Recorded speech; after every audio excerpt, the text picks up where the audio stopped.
중국 같은 경우는 이제 가상화폐에 대해서는 굉장히 엄격하게 규제를 하는 편이에요. 그래서 만약에 이제 중국 본토 자금이 홍콩에 있는 ETF를 대거 산다고 그러면 제가 볼 때는 중국 본토가 홍콩으로 본토인이 가상화폐에 관련되는 상품은 못 사게 할 가능성이 커요.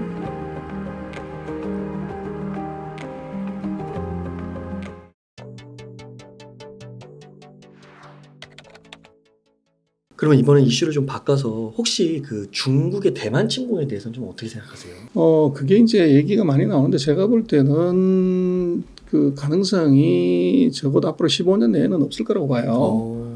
그래서 그건 왜 그러냐면 1979년에 미국하고 이제 중국이 수교하면서 미국이 그래서 이제 대단한 나라인 게 그때 미국 국내법으로 법을 하나 만들어 아무도 신경 안 써 대만관계법이라는 거. 근데 그게 뭐라고 돼 있냐면 중국 본토가 무력으로 대만을 침략하려고 하면은 미국은 그것을 원상으로 돌리는 노력을 한다. 이렇게 돼 있어요. 네. 근데 그 아주 완곡했지만 직역을 하게 되면 자동 개입조항이에요. 중국이 대만을 치는 순간에 미국이 바로 이제 전쟁에 참여하게끔 돼 있다고요. 그게 뭐냐면 중국이 대만을 공격한다는 것은 미국하고 3차 대전을 한다는 거를 맘먹고 해야 돼. 이건 법이기 때문에 바로 시행이 되는 거잖아요. 근데 지금 군사력을 경제력으로는 중국이 미국의 뭐 70%라고 했지만 군사력은 30% 50% 간대요. 붙었다 그러면 백전백패죠. 근데 중국은 손자병법을 공부한 나라인데 지는 싸움 절대 안 합니다. 그리고 공격을 하려면 수비하는 것의 군사력의 3배는 돼야 이게 이길 수가 있는데 미국하고 뭐 게임이 안 되는 상태에서 싸움을 붙을 일이 없는 거죠. 그리고 군사력이라는 것은 경제력이 이제 되고 난 다음에 군사력인데 지금 미국의 70%밖에 안 되는 경제력이라면 군사력은 50% 이하예요. 네. 적어도 이제 중국이 대만을 침공하려면 미국보다 경제력이 커지려고 그러면 2035년 이후다. 그러니까 15년, 뭐 10년 이후에나 가능한 일이고, 네. 그 다음에 이제 뭐가 문제가 되냐 그러면 이제 이렇게 생각해 볼 수 있죠.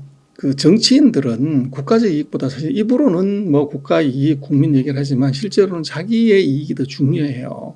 생각을 해보면 중국의 입장에서 시진핑의 입장에서 대만이 통일되는 게 좋냐? 아니면 지금처럼 대치 상태로 있는 것이 좋냐 그러면 통치자의 권력의 입장에서는 통일 안 되는 게 좋아요. 왜? 둘이 경쟁상되고 미국이 이제 으르렁거리고 하기 때문에 그러면 강력한 리더가 필요해. 그러면 지금 있는 그 대안이 누구야? 시진핑. 그래서 이게 이제 통일을 했다고 그러면 전쟁을 해야 되는데 그거는 이제 망할 위험이 높고 대치 상태에서는 자기 권력을 극대화할 수 있는 가능성이 있어요. 그렇기 때문에 이제 침공을 안 하는 것이 답이고 그다음에 또 하나는 뭐냐면 뭐 2025년에 공격한다, 2027년에 공격한다 수많은 대만 침공설이 나오는데 그 침공설 중에서 중국이 그렇게 하겠다는 것은 그 얘기는 전부 미국의 연구소, 이제 군인, 뭐 학자들이 얘기하는 거예요. 근데 미국이 왜 그렇게 자꾸 얘기를 하냐 그러면 미국은 이제 대만 침공설을 얘기하면서 두 가지 이득이 있어요. 그 얘기를 하면 중국이 이제 바로 해가지고 이제 난리를 치는 게 하나 있고 두 번째로는 그렇게 얘기를 하면 미국이 얘기하니까 대만 사람들이 불안해하죠. 그래서 대만은 불안할 때마다 무기를 삽니다.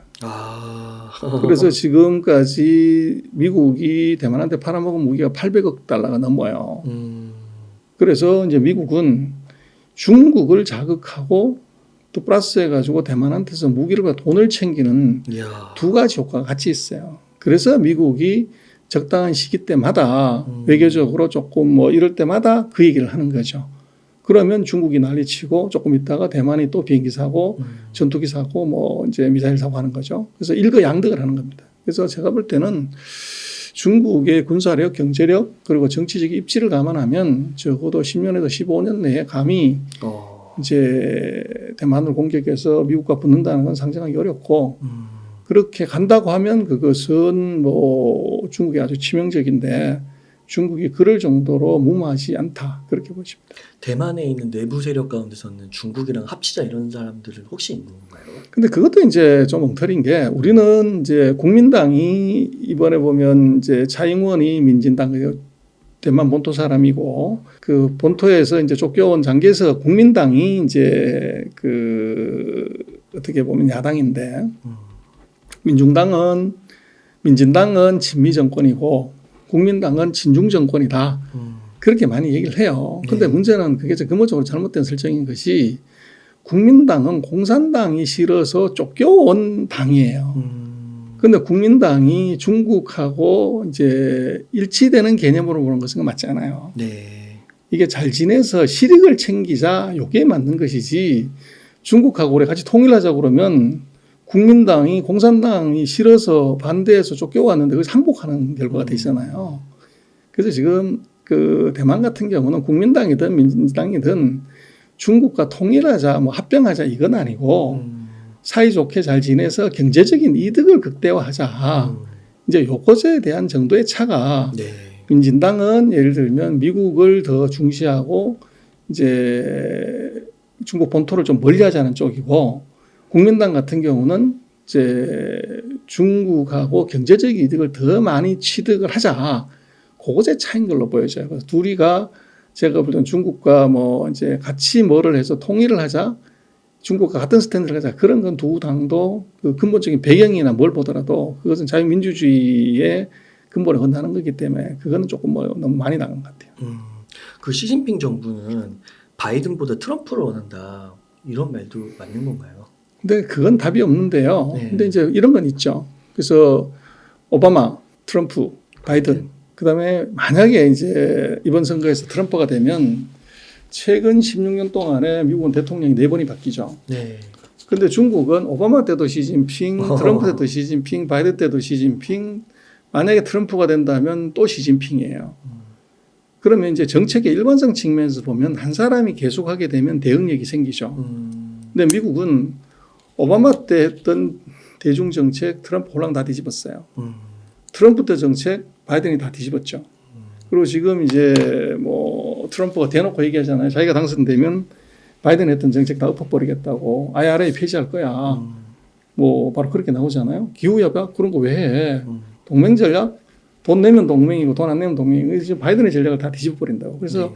중국의 입장에서는 두 사람이 뭐가 좋다는 것보다는 제가 볼 때는 미국의 정권이 여야가 바뀌게 됐을 때 중국의 정책의 여지가 일관성이 깨지기 때문에 거기서 중국이 활용할 수 있는 정책의 룸이 크기 때문에 바이든보다는 트럼프다. 이제 그렇게 볼 수 있을 것 같고, 뭐 이제 그 바이든 같은 경우는 제가 볼 때는 정말 신의 한 수를 쓴 거예요. 기술로 목을 조른 것은 정말 신의 한 수인데 그걸 계속 세게 졸아서 이제 가야 되는데 그게 만약 바뀐다고 그러면 기술 전략이 느슨해져 버릴 수 있는 위험이 있죠. 그리고 지난번에 트럼프는 이제 무역 갖고 중국을 공격을 했었는데 무역으로 다시 공격한다고 하면 중국은 해볼 만하다는 거죠.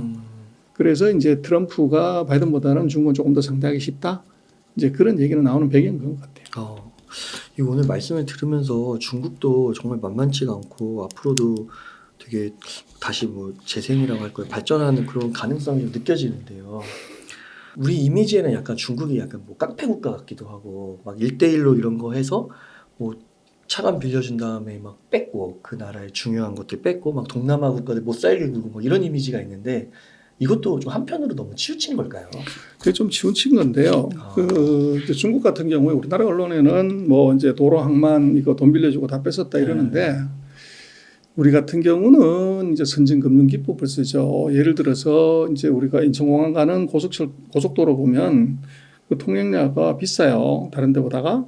그 왜 그러냐면 그게 이제 소위 말하는 BOT 방식으로 그 도로를 민자가 건설을 하고 30년 동안 예를 들면 통행료 받아가지고 그걸 회수해 가는 거기 때문에 가격이 높은 거죠.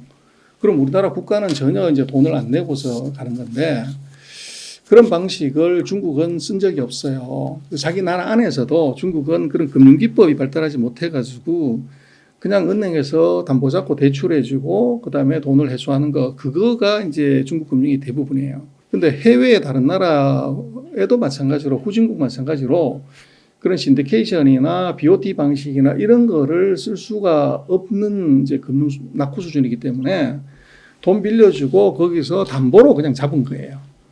그리고 이제 후진국 같은 경우는 또 무슨 문제가 있냐면 그럼 아프리카 뭐 중동 이런 못 사는 작은 나라에 그럼 미국이나 그럼 영국이나 유럽은 그럼 대신 미국 대신에 그런 돈 빌려줘야지 그러는데 이 선진국의 금융기관들은 얘들은 신용평가 자체가 안 나오는 불량 이제 그 대출자예요. 그 돈을 빌려줄 수가 애초부터 없어.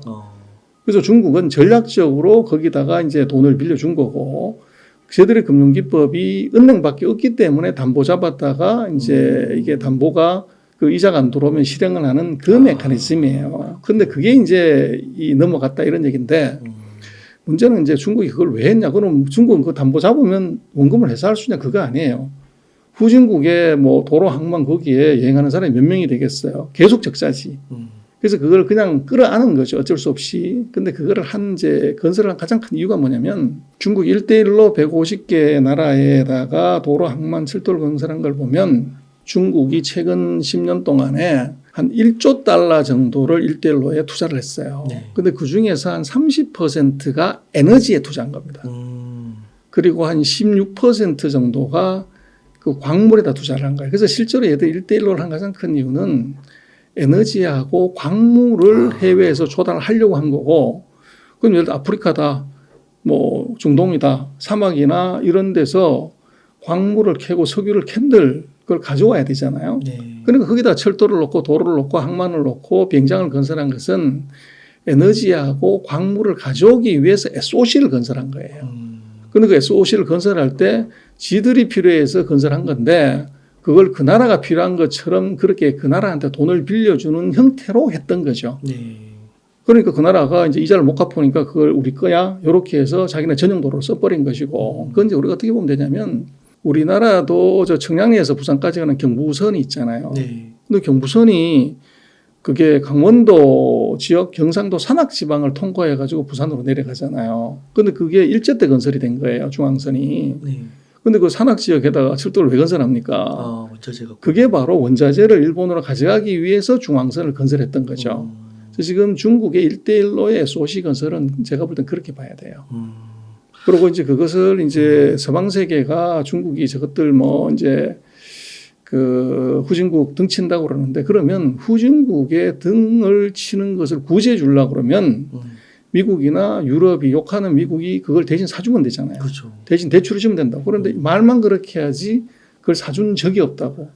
그러니까 이제 후진국들의 입장에서는 이게 싫어도 중국일 수밖에 없는 게 미국하고 이제 유럽 이쪽은 말만 그렇게 해야지 자기네한테 아무 도움이 안 돼요. 그러네요. 그리고 아프리카 지역 같은 경우는 뭐 긴 시간 동안 유럽의 식민지였고 철저하게 이제 이용만 당하고 어떻게 보면 약탈만 당했잖아요. 근데 중국은 물론 약탈을 하지만 얘들은 돈을 주고 약탈을 한다는 거죠. 그러니까 뭐 나쁜 놈보다는 좀 덜 나쁘네. 이제 이런 느낌으로 가는 거죠. 또 그렇게 그런 맥락으로 이야기를 하니까 진짜 좀 다르게 느껴지네요. 그렇죠. 그래서 우리가 이제 뭐 사물을 보는 관점이 여러 가지가 있을 수가 있는데 조금은 이제 언론에서 얘기하는 것들은 아까 말씀드렸던 것처럼 이제 팩트보다는 약간 이제 정세에 얹어가지고 데이터를 해석을 하는 거죠. 그런 건데 제가 볼 때는 그 배경을 조금 더 읽어보고 그러네요. 파악을 해보면 다른 시각으로 볼 수 있다는 겁니다. 그런데 그 다른 시각이 뭔지를 우리는 이제 알고 싶지도 않고 알려고 하지도 않다가 보니까 한 방향으로 너무 이제 기울어지게 상황 판단을 하는 거죠. 그리고 이제 1대1로 같은 경우 보면 중국이 미국하고 거래가 잘 안 된다고 하는 반면에 작년도 그렇고 금년도 중국이 지금 수출 증가율은 1대1로 지역에서 다 나와요. 그 1대1 지역도 경제가 조금씩 나아지고 원자재 가격이 올라가고 하니까 구매력이 커진 거죠. 그래서 이제 1대1로의 그 잠재력이 점점 커지는 것이 지금은 공급망 전쟁 이후에 원자재의 중요성이 커지고 있잖아요. 아프리카나 중동, 뭐 아시아가 원자재의 또 보고예요. 그래서 아까 말씀드렸지만 중국이 히토류 금속, 뭐 그 니켈, 코발트, 망간, 구리 이것을 전 세계 가공 비중으로 보면 50에서 60%를 중국이 하는 이유가 얘들이 원자재 시장을 1대1로를 통해서 장을 해버린 겁니다. 그래서 그게 이제 무서운 거죠, 실제로. 혹시 소장님 이 주제는 관심이 좀 작은 거라서 없을 것 같기도 한데, 뭐 홍콩 요즘에 홍콩에 그 암호화폐 비트코인하고 이더리움하고 ETF 막 통과시켜가지고요 본토 자금이 막 들어갈 수도 있다 뭐 이런 이야기도, 혹시 이런 뉴스도 보시나요? 그거는요. 지금 이제 그 상품의 그 도입을 한다는 것이고, 근데 이제 홍콩 같은 경우는 거기 있는 자금들의 절반은 외국 자금이고 절반은 홍콩 자금이거든요. 네. 그래서 이제 뭐 그것이 돈이 되냐 안 되냐가 떠나가지고 금융기관 수수료를 먹잖아요. 미국도 마찬가지지만 비트코인의 가치가 있냐 없냐가 아니라 그게 ETF를 만들었을 때 수수료를 먹으니까 경쟁적으로 이제 이걸 한 거단 말이에요. 네.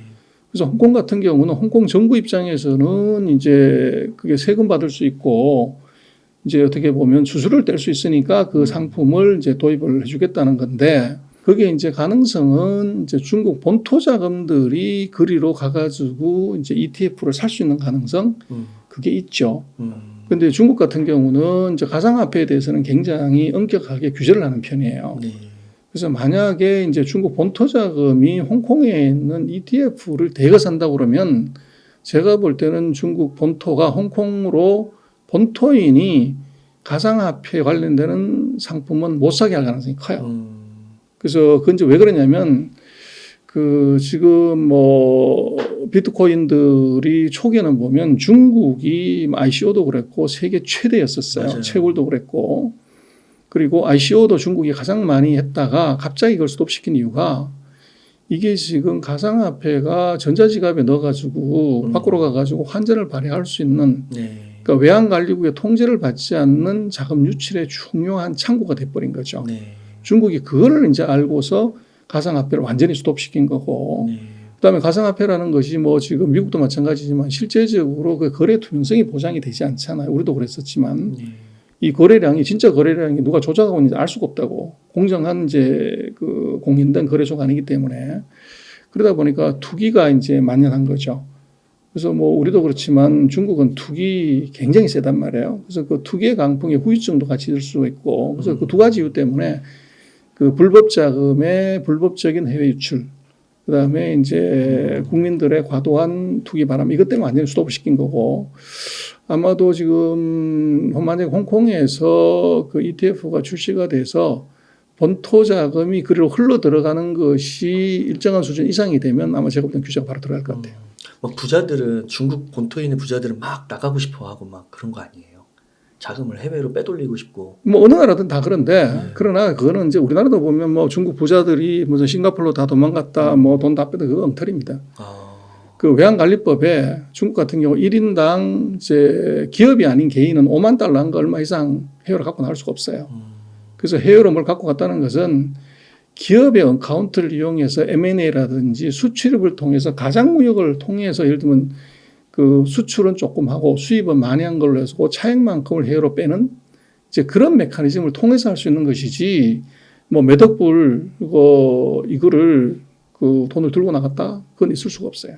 그래서 그거를 이제 우리가 규정이나 제도를 잘 모르고서 얘기를 해서 그런 거고 그게 현실적으로 이제 그렇게 많이 다양하게 이루어질 수가 사실은 없어요. 오늘 진짜 소장님 말씀 들으면서 중국에 대한 인식이 정말 많이 바뀌는 것 같습니다. 중국은 크기가 미국만한 나라잖아요. 그리고 우리나라로 비교하자면 인구가 28배나 많고 땅덩어리는 100배, 90년대 100배가 더 커요. 그래서 중국은 제가 보니까 그 직접 가서 보지 않으면 알 수가 없어요. 이제 살아보고 먹어보고 놀아보고 공부해보고 일해보지 않으면 알 수 없는 나라인데 뭐 그런 얘기 하죠. 뭐 우리나라 최고의 중국 전문가는 딱 중국 3번 가본 사람이라고. 3번 가보면 다 아는 것처럼 보이지만 30번 가보면 어떻게 되냐 잘 모르겠는데 300번 가보면 도대체 모르겠는데 3년을 살아보면 우리가 중국을 이겼다거나 이제 중국에 대해서 우리가 이제 월등히 우위다 이렇게 얘기할 수 없다는 걸 알게 되는 거죠.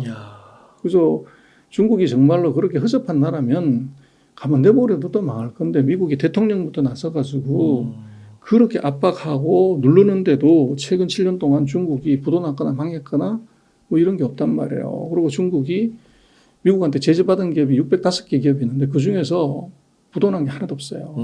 중국 어떻게 봐야 되냐는 거죠. 그래서 그렇게 놓고 보면 우리가 중국을 너무 낮게 보면 안 되고 뭐 항상 그렇지만 무시하다 망하잖아요. 중국이 뭐 섬나라 영국 무시하다가 이 아편전쟁 때 거기서 맞아요. 패해가지고 150년 동안 반식민지 됐고 영국이 식민지였던 미국 무시하다가 이제 당해서 패권국을 놨잖아요.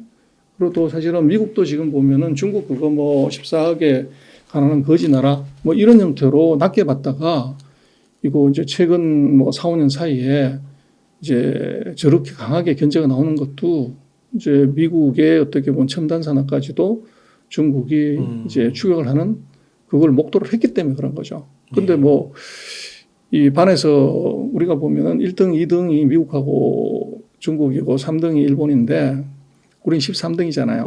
네. 근데 우리는 반에서 13등 하는 학생이 2등, 3등 하는 애를 물러보죠. 뭐 일본, 뭐 중국 뭐 이렇게 낮게 본단 말이에요. 근데 그렇게 보는 것은 안 맞고 네.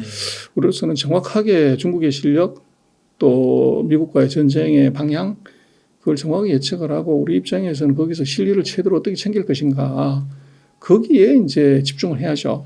그리고 우리는 한 번도 중국하고 사상의 동지 이념의 친구였던 적이 없어요. 그래서 중국은 우리가 6.25 때 남북 통일될 뻔했잖아요. 근데 중공군이 넘어오는 바람에 우리가 통일을 못했잖아. 근데 그게 어떻게 친구냐고 서로 총을 맞댄 적이지. 근데 우리는 중국을 지금 친구 뭐 가장 가까이 사는 뭐 떼어버릴 수 없는 프렌드라고 얘기하잖아요. 근데 그 친구라는 의미는 뭐냐면 철저하게 돈으로 맺어진 관계입니다. 네. 돈 되면 친구고 돈 안 되면 남이죠.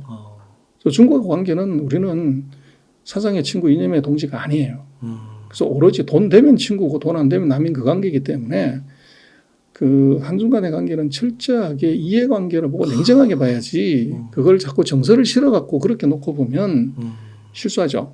그래서 뭐 그 갓파더 대부에 그런 말 나오잖아요. 돈을 앞에 놓고 저걸 미워하지 마라. 이유는 뭐냐면 그렇게 하게 되면 사리 분별력을 잊어버리잖아요. 그래서 우리가 보면 일본하고도 마찬가지고 중국하고도 마찬가지고 뭐 축구든 뭐든 간에 하여간 그 감정적으로 반드시 뭘 해야 된다 이런 쪽으로 많이 가요.